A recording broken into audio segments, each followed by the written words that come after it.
Thierno Alassane Sall passe est-ce que askan wi ñu ngi koy consommer parce que yaa ngi wax sànq ne waa Borbale waa Pastef ils ont eu 54% ci présidentielles yi nee nga jàpp nga aussi que ne atteindre nañ seen plafond de verre mënatuñ ko déplacer. Mais à chaque fois que Thierno Alassane Sall fait une sortie les gens wala certains bokk n'écoutent pas ce qu'il dit ils se disent que ne c'est quelqu'un qui n'a pu obtenir plus d'1% à la présidentielle donc kooku noonu Sénégalais yi mayuñu ko nopp trop. Alors Mamadou Awa man très sincèrement bëgguma dugg ci débat boobu. Parce que c'est dommage pour le Sénégal c'est dommage que ñu nekk di waxtaanu politique koo waxal indil ko argument mu lay génneel chiffre oui d'accord booy def politique à un moment donné li ngay wax il faut que mu traduire dans les urnes. Ça c'est clair mais Sénégal am na ay borom xam-xam yu bëri yu fi jaar am na ñoo xam ne impacté nañ histoire du Sénégal ba tey kenn mënul wax. te jël leen exemple Amath Dansokho. Cheikh Anta Diop bëri na Cheikh Anta Diop Majmout Diop Abdoulaye Bathily mais am na benn seen discours musul traduire en vote politique. Donc ñun d'abord il faut nit ñi xam ni.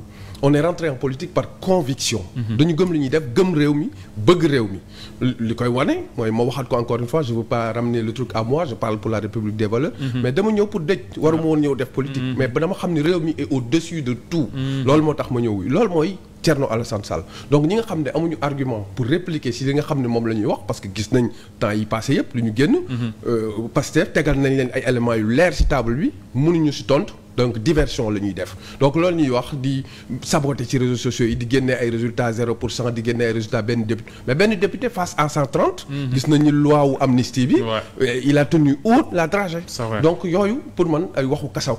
mais foofu la ñu bëgg yóbbu. mais ñun du ñu dem foofu. mais yamuñu foofu en fait parce que la dernière fois ils ont tenu une conférence de presse génne seen ñaari cadre ay xale yoo xam ne man dama foogoon ne sax mënuñoo tontu Thierno Alassane Sall je l'avais dit à une je lui dis il fallait amener Birame Souleye peut-être comme pour mooy département Thierno Alassane yoroon mais en écoutant ces deux jeunes il y a de quoi se poser des questions ci gestion Thierno Alassane Sall dans le passé. Alors moi encore une fois je le dirai pas comme ça je ne me pose aucune question sur la gestion de Thierno Alassane Sall. pour ñëw si li nga xam ne moom la ñaari jeunes yooyu la def. pour ne pas les nommer Jean-Michel Sène ak Ngagne Demba Touré. En fait li ñuy def noonu ça s'appelle de la pure diversion. Thierno Alassane Sall ça fait plus de presque 40 ans muy liggéey dans la gestion publique. postes yu moom si occupé yëpp c'est des postes à responsabilité. amul fenn foo xam ne mës nañ ko fa duut baaraam.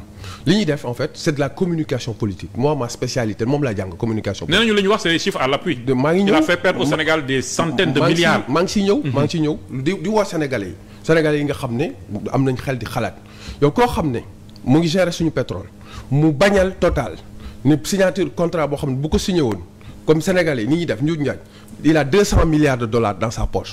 yow kooku nan la bàyyi loolu nekk ci contrat wu 65 milliards am na yoo xam ne xel mënu ko attanu ko quoi xel mënu ko nangu donc ñooñu dañ leen yónni c'est li tubaab di wax c'est des agneaux du sacrifice. lenn moo am mooy Ousmane Sonko moom moo génn ci télé bi kenn saxalu ko lem kenn saxalu ko suukar. à la tribune de l'Assemblée nationale mu ne Thierno Alassane Sall def na nii suñu pétrole def na nii suñu gaz bu ñemee débat sax na ñëw fii wala feneen. moom moo ko wax kenn waxu ko Thierno Alassane Sall nangu naa ce débat. foo bëgg ak làkk boo bëgg nañ ko def mu dem yónni ñaari agneaux du sacrifice ñëw di déjà ñoom li ñu leen dénk sax mënuñu ko gérer. Ngagne Demba Touré xamul lu muy def. moom mooy gérer suñu ay mines mais xamul sax lan lay def. comment ça xamul lu muy def ku xamul lu muy def dafa tegagul benn jéego bu convaincant mais tegagul benn jéego bu convaincant. Ngagne Demba Touré bu mu nekk ci opposition bi moom moo fi doon wax dafa am pipeline boo xam ne dañ ko gas ci gaz bi Macky Sall day manque pétrole bi di ko yóbbu Birame Souleye c'est le ministre du pétrole. Est-ce qu'il confirme ce qu'il avait dit. moom moo fi doon wax déggee sans doute moo ko wax évidemment Ousmane Sonko c'est le premier ministre du Sénégal mais Ousmane Sonko noonu lañ ko xamee. day tuumal doomu aadama ñu woo ko du mën a indi ay preuves. donc du coup ñun bëgguñu dugg ci débat boobu moo tax saa yu ñëwee en face de la presse en face de vous boo leen ñu poser question boobu c'est pas confus ce débat là. mais comme que ñoom dañu bëgg cantonner Sénégalais yi ci débat de seconde zone te ñun on veut aller dans le débat technique. on va aller dans le débat avec des preuves. on va aller dans le débat pour les Sénégalais moo tax duñu leen tontu. mais est-ce que loolu débat moo ko war a régler maanaam li ma bëgg a wax mooy Thierno Alassane Sall du n'importe qui ci réew mi nekk na ministre ay yoon nekk na DG nekk na député à 2 reprises tey jii nii ñu xal ko lu toll noonu jóge ci premier ministre jóge ci aussi ay jeunes yoo xam ne ils sont des responsables et c'est pas la première fois ñu accusé Thierno Alassane Sall mais à chaque fois du am benn suite judiciaire est-ce que aussi c'est pas voilà allez-y. très bien Maodo Awa foofu ngay xamee ni wax ji waxu kasew la déjà d'accord naa ak yow ni loolu débat du ko régler dëkk bi dafa am ay bànqaas yoo xam ne moom moo ko téye. Il y a l'institution judiciaire d'ailleurs ñoom ñoo yore pouvoir yëpp fu mu nekk nii. Thierno Alassane Sall nee nañ mus na def naka sudul noonu ci alalu Sénégal mais li ñu am nañ ko jox justice woo Thierno Alassane Sall mu dem wuy ji. c'est aussi simple. donc dañ ko bëgg def débat mais Mamadou Awa dëgg loolu du débat bi xam nga mooy lan mooy la situation économique du Sénégal aujourd'hui man gëj naa fi ça fait 11 mois.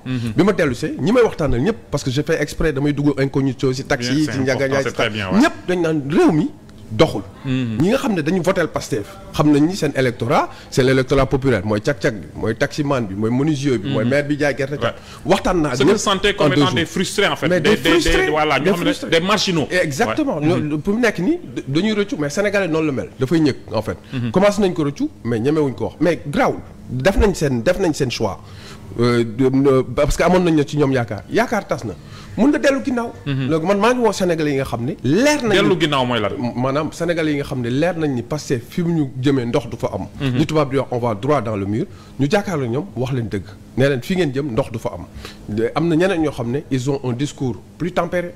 un discours plus posé un discours plus technique chiffré ñii mën nañu génnee ci réew. vous pensez sans doute à Thierno Alassane Sall. évidemment à Thierno Alassane Sall. mais justement Thierno Alassane Sall sama waay la on discute très souvent maak moom. te nit la ko ma respecté aussi. Super. Mais ñu bëri il voit en son aux gestes bi aux actes yi muy posé de l'opportunisme politique parce que jàpp nañ ne xëy na ñi fi nekkoon on les a sanctionnés kenn mëntuñu wax lu ñu dégg ñi fi nekk aussi ils vivent une situation difficile parce que aussi réew lañu hérité boo xam ne dafa metti woon et ci loolu noonu yëpp nag ci la Thierno Alassane Sall bëgg a fële pour se faire un nom pour se faire une santé politique. Alors loolu tamit dama koy dégg souvent ci réseaux sociaux ma indi ci tontu léegi Thierno Alassane Sall déjà ku ko xam ku suivre parcours am dégg ni muy waxee di nga xam ni amul benn once d'opportunisme dans le milieu amul sax once de vice. Il est tellement spontané dans ce qu'il dit et réfléchit que xalaatul sax ni ñi muy waxal daf ko bëgg a transformer en elle. que situation bëgg mën na ci tirer profit. non parce que xam nañ ni déjà élection législative du am dans 5 ans. élection présidentielle des na. je le rappelle ñu ngi wax 4 ans mais 3 ans et 11 mois moo ci des. yaa xam te ne des na 3 ans et 11 mois. élection présidentielle donc aujourd'hui defuñu politique politicienne mosuñu ko def donc du tey lañ koy def en fait dafay def liggéeyam. Thierno Alassane Sall quoi qu'on dise c'est un député de la nation ay nit ñoo ko fal. ne ko wóolu nañ la demal nga taxawal ñu ci këru ndaw réew mi.